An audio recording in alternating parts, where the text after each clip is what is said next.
సంవత్సరాల తరబడి ఎన్ని మందులు వాడినా మీ మోకాల నొప్పులు తగ్గట్లేదా? ప్రాణ పెయిన్ క్లినిక్ లో అత్యాధునిక చికిత్స. ఆంధ్రప్రదేశ్ లో భారీ వర్షాలు కురుస్తున్నాయి. రాష్ట్ర వ్యాప్తంగా కురుస్తున్న వర్షాలకు జనజీవనం స్తంభించిపోయింది. విజయవాడలో కుండపోత వాన కురుస్తోంది. శుక్రవారం రాత్రి నుంచి కురుస్తున్న భారీ వర్షాలకు మొగల్రాజ్పురం సున్నపుపట్టి సెంటర్ వద్ద కొండ చర్యలు విరిగిపడ్డాయి. ఈ ఘటనలో ఓ ఇల్లు పూర్తిగా దెబ్బతినగా మరో 3 ఇళ్లు ధ్వంసమయ్యాయి. ప్రమాదంలో ఓ చిన్నారి ప్రాణాలు కోల్పోయింది. నలుగురికి తీవ్ర గాయాలయ్యాయి. వెంటనే క్షతగాత్రులను ఆసుపత్రికి తరలించి చికిత్స అందిస్తున్నారు.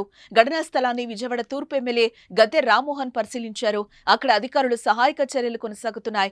ఇటు మరోవైపు పశ్చిమ నియోజకవర్గంలో 2 చోట్ల ఇళ్లు కూలిపోయాయి. ఇక విజయవాడ నగరంలో రోడ్లన్నీ జలమయమయ్యాయి. లోతట్టు ప్రాంతాలు నీట మునిగాయి. బస్టాండ్ సమీపంలో లో లెవెల్ బ్రిడ్జ్ వద్ద రహదారులు చెరువులను తలపిస్తున్నాయి. వాహనదారులు తీవ్ర ఇబ్బందులు పడుతున్నారు. అల్పపీడనం ప్రభావంతో నేడు ఉత్తర కోస్తాలోని పలు జిల్లాల్లో భారీ నుంచి అతి భారీ వర్షాలు పడతాయని వాతావరణ శాఖ హెచ్చరిస్తోంది. దక్షిణ కోస్తా రాయలసీమలో ఓ మోస్తరు నుంచి భారీ వానలకు అవకాశం ఉందంటున్నారు. ఆదివారం పలు ప్రాంతాల్లో ఓ మోస్తరు నుంచి భారీ వర్షాలు పడతాయంటున్నారు. ఇవాళ కోస్తా తీరం వెంబడి గంటకు 45 నుంచి 65 కిలోమీటర్ల వేగంతో ఈదురుగాలులు వీస్తాయంటున్నారు.